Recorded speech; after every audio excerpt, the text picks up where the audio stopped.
Welcome back, everyone. Okay, so today we're doing a real deep dive into some profoundly fascinating ancient texts. We're going to explore what is arguably the most paradoxical, misunderstood era of human history, Kalyug. In this explainer, we'll unpack this massive overarching narrative of societal descent. But, and here's the catch, it's also a pretty remarkable story of spiritual redemption. It's an era of absolute extremes. And to be clear, we're strictly relying on the translations and interpretations from our source article to decode exactly what these ancient scriptures have prophesied. So, right off the bat, here is the big central question we are tackling. Is Kalyug literally just an era of total destruction, or, counterintuitively, is it actually the easiest path to salvation? You know, the word Kalyug usually triggers immediate thoughts of doom and gloom, right? And sure, the source text definitely outlines a pretty dark period for humanity. But actually, it doesn't stop there. It presents this amazing paradox. So let's objectively examine both sides of this cosmic coin. Section 1. The Final Era, Kali Yuga. Now, to really wrap our heads around this era, we've got to first grasp the sheer mind-boggling mathematical scale of the timeline we're dealing with. According to the Hindu religious tradition outlined in our source, time is cyclical, and it's divided up into 4 distinct ages, or yugas. Kali Yuga is the 4th and officially the final era, and it spans exactly 432,000 human years. Let that sink in. 432,000 years. We are absolutely not talking about some brief historical dark age or just a bad century. The texts describe a massive, sprawling epic. An era of this immense length implies a slow, practically inevitable progression of the prophecies we're about to get into.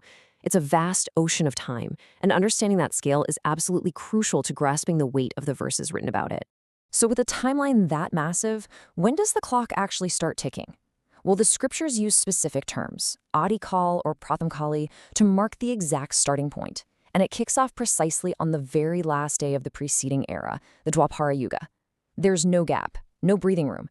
The second the third age ends, the massive 432,000-year cycle of the final age instantly begins. Boom. Immediate transition. And that sets the stage for the dramatic shifts in human nature that the texts predict.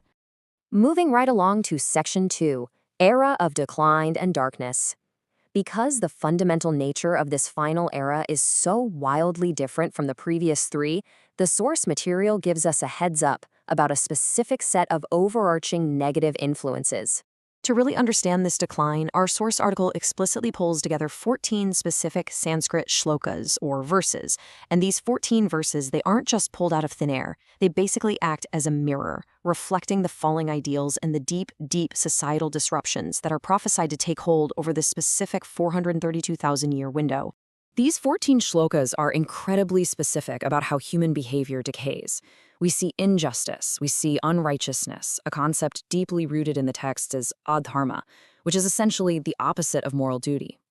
The verses also predict widespread corruption and inequality, and then on a more personal level, they highlight the rise of greed, intense material attachment, and just completely unchecked ego.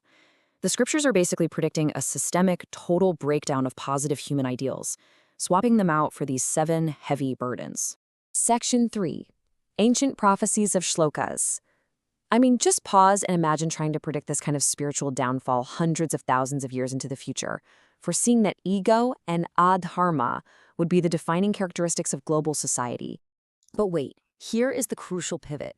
The source text actually offers a highly optimistic caveat. The article explicitly reminds us that these are, and I quote, only prophecies. And even more importantly, the source emphasizes that these negative aspects have positive counterparts. So while the era itself might be painted pretty dark, the text makes it incredibly clear that your individual experience within it absolutely does not have to be. Section 4. Ray of Hope in Kali Yuga. Now this is where it gets really interesting.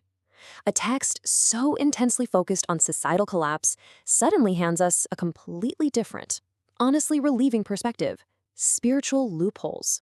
The text actually outlines 3 of the absolute easiest paths to salvation, specifically designed for this dark era. Step 1. Simply chanting the Lord's name is said to bring salvation. Step 2. Embracing pure devotion, which is known as bhakti. And Step 3. Attaining divine grace. And get this, the text explicitly states that achieving this is much easier in Kali Yuga than in literally any previous era. The contrast is just stark. While the world outside might be spiraling into greed and ego, the personal path to spiritual freedom is described as incredibly simple, direct, and basically accessible to anyone. In fact, there is one direct quote from the source material that entirely shifts how you read these ancient texts. It is not necessary that this happens to everyone in Kalyug. Wow, that is incredibly powerful. The prophecies of adharma and corruption, they represent the broad macro nature of the era, sure, but they absolutely do not dictate your individual destiny. You are not locked into the darkness just by virtue of being born into this timeline. The individual always retains the agency to choose those three simple paths of devotion. So based purely on the ancient texts we've unpacked in this explainer today, you kind of have to ask yourself, will you be overwhelmed by the overarching prophecies of societal decline? Or will you find the simplest path to grace in this final era? It's just a fascinating balance, right? A massive dark age perfectly counterbalanced by the most accessible spiritual salvation ever offered. Thank you so much for joining me on this deep dive into the shlokas of Kalyug. Keep questioning everything, and I will see you in the next explainer.